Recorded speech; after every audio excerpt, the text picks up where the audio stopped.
ప్రతిపక్షంలో ఉన్న అధికారంలో ఉన్న మహానాడు అంటే అదే జోరు, అదే హోరు.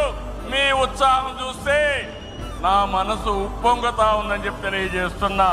రాయలసీమలో మహానాడు అంటే తిరుపతిగా ఉండేది. ఇప్పుడు తొలిసారి దేవుని కడపలో, అది కూడా కూటమి ప్రభుత్వం ఏర్పాటైన తర్వాత తొలి మహానాడు కడపలో ఏర్పాటు చేసుకుంటున్నాం.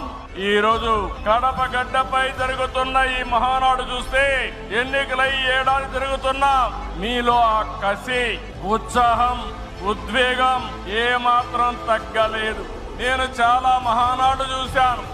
దగ్గర మనం చూస్తే 34 మహానాడులు మనం జరుపుకున్నాం. 2 మహానాడులు డిజిటల్ గా జరిగాయి.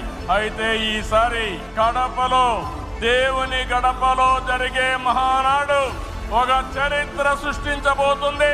సువర్ణాక్షరాలతో ఆంధ్రదేశ రాష్ట్ర ఆర్థిక పరిస్థితి ఒక దిశ నిర్దేశిస్తుందని చెప్పి తెలియజేసుకున్నా.